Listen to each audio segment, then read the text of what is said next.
ई live study platform पर आप सभी का स्वागत है। इस वीडियो में डिस्कशन करेंगे 23 सितंबर 2021 के हिमाचल प्रदेश राष्ट्रीय तथा अंतर्राष्ट्रीय करंट अफेयर्स के बारे में। पहला प्रश्न है, तिब्बत के नवनिर्वाचित प्रधानमंत्री कौन है? तो इनका नाम है पेम्पा सेरिंग। आप याद रखिएगा, ये प्रश्न बहुत ही इंपॉर्टेंट है क्योंकि हाल ही में जो तिब्बत के चुनाव थे, चुनाव प्रक्रिया के बाद जो उनके प्रधानमंत्री नियुक्त हुए उनका नाम है पेम्पा सेरिंग।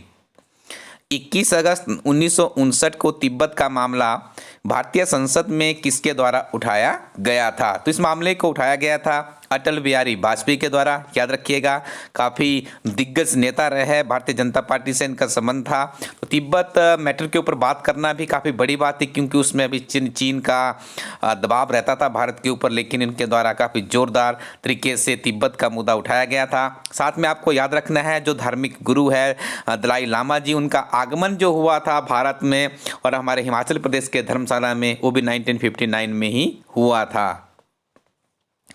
हाल ही में कनाडा में हुए मध्यवर्ती चुनावों में किस राजनीतिक दल को सत्ता प्राप्त हुई है? तो लिबरल पार्टी को वहां पे देखिए सत्ता मिली है मध्यवर्ती चुनावों में। पहले भी इनके प्रधानमंत्री थे जस्टिस टुंड्रो और अब पूना से प्रधानमंत्री वहां पे बन चुके हैं, ये आपको याद रखना है। आपको ज्ञात होगा, कनाडा की यदि बात करें तो पंजाबी समुदाय के लोगों का काफ़ी ज़्यादा वहाँ पे दबदबा रहता है और अब जो वहाँ पे नई गवर्नमेंट बनेगी उसमें भी पंजाबी समुदाय के लोगों की काफ़ी अहम भूमिका देखने को मिलेगी। वायुसेना के नए एयर मार्शल कौन होंगे? देखिए, वायुसेना के नए एयर मार्शल के लिए BR चौधरी का नाम फाइनल हुआ है, तो आप इस नाम को याद रखिएगा। नई नियुक्तियां तो आपको पता ही है कितनी इंपॉर्टेंट है विभिन्न तरह के कम्पिटिटिव एग्जाम के लिए। पंजाब की बात करें तो पिछले एक हफ्ते से विभिन्न तरह के समाचार पत्रों में पंजाब सबसे ज़्यादा सुर्खियों में रहा है। तो आपसे भी पूछा जा सकता है कि पंजाब विधानसभा में कितनी सीटें हैं? तो विधानसभा की 113 सीटें हैं और लोकसभा की कितनी सीटें हैं, यहाँ पे आप कमेंट सेक्शन में बताइएगा। अखिल भारतीय अखाड़ा परिषद के अध्यक्ष तथा निरंजनी अखाड़ा के सचिव महंत नरेंद्र गिरी का संदिग्ध अवस्था में कहाँ पर देहांत हुआ है? तो प्रयागराज में इनकी बॉडी रिसीव हुई है, जो कि विभिन्न तरह के देखिए राष्ट्रीय अंतर्राष्ट्रीय समाचार पत्रों में भी इस न्यूज़ को बहुत ही ज़्यादा तवज्जो दी गई थी क्योंकि एक बहुत बड़े संत समाज से मैटर जुड़ा हुआ है।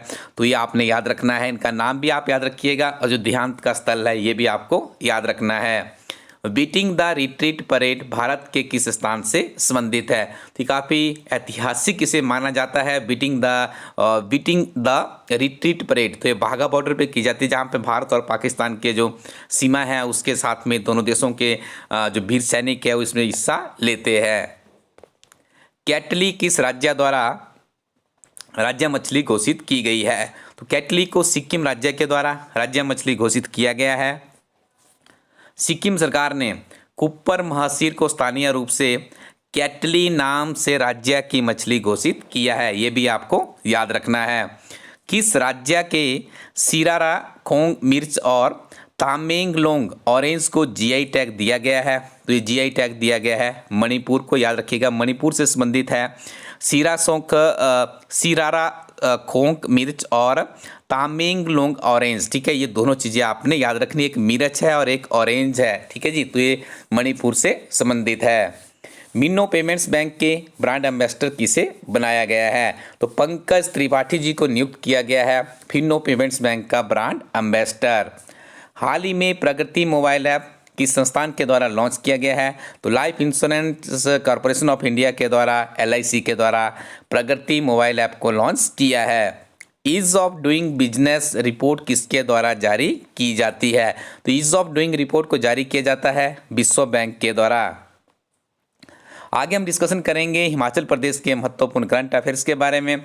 पहला प्रश्न है, अंतर्राष्ट्रीय कुल्लू दशहरा का आयोजन कब होगा? देखिए, अंतर्राष्ट्रीय कुल्लू दशहरे का आयोजन होगा 15 से 21 अक्टूबर 2021 के बीच में। आपको तिथि रखने की याद नहीं है, लेकिन पिछले कुछ समय से हम देख रहे हैं ये जो इस तरह से जो हमारे राष्ट्रीय अंतर्राष्ट्रीय स्तर के त्यौहार है उनका मंथ पूछा जा रहा है। तो आप याद कर लीजिएगा, अंतर्राष्ट्रीय कुल्लू दशहरा का आयोजन अक्टूबर महीने में होता है। उत्तर भारत में सबसे कम आपराधिक मामले किस राज्य में दर्ज हुए हैं? तो इस राज्य का नाम है हिमाचल प्रदेश। कुछ फैक्ट भी आपको बताएंगे जो कि बहुत ही महत्वपूर्ण है। अपराधों के मामलों में राष्ट्रीय स्तर पर हिमाचल प्रदेश में 0.3% मामले सामने आए और दर्ज हुए हैं। मामलों के आधार पर उत्तर भारत के राज्यों में प्रदेश 2020 में सबसे कम हिंसक अपराधों वाला राज्य रहा। नॉर्थ जोन के अन्य राज्यों में राष्ट्रीय अनुपात के आधार पर उत्तराखंड में 0.86, पंजाब में 1.25 और हरियाणा में 2.91% मामले दर्ज हुए हैं। जबकि राष्ट्रीय सूची में अपराधों को लेकर दिल्ली का योगदान 4.3, जम्मू कश्मीर का 0.43% रहा है। सारे फैक्ट आपके सामने आ चुके हैं। इन सारी चीज़ों का आप जो HSIS NT की मुख्य परीक्षा है उसके लिए भी आप इसका इस्तेमाल कर सकते हो। बिलासपुर जिला के कोठीपुरा में बनने वाले कॉलेज को कब तक जनता को समर्पित कर दिया जाएगा? तो 2022 का यहाँ पे अनुमान लगाया गया है। हाल ही में देखिए जो भारतीय जनता पार्टी के राष्ट्रीय अध्यक्ष है जगत प्रकाश नड्डा जी एक मीटिंग में शरीक हो रहे थे। रिव्यू मीटिंग थी बिलासपुर कॉलेज को लेकर के, तो इसमें उन्होंने जानकारी दी है कि वर्ष 2022 तक इस कॉलेज को जनता को समर्पित कर दिया जाएगा। वित्तीय वर्ष 2021-22 में मनरेगा के अंतर्गत विभिन्न विकास कार्यों पर कितनी धनराशि खर्च की जाएगी? तो इसके लिए देखिए 1000 करोड़ रुपए की बात कही जा रही है। 1000 करोड़ रुपए हिमाचल प्रदेश में वर्ष 2021-22 मनरेगा के विकास कार्यों पर खर्च किया जाएगा।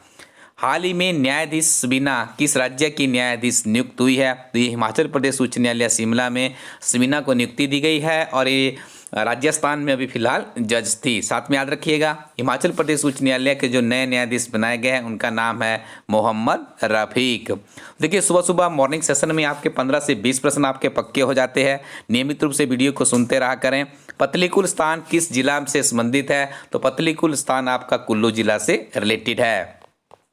नियमित रूप से अपनी पढ़ाई को जारी रखिएगा। इलाज स्टडी कोरटिन वेबसाइट पर जाइए।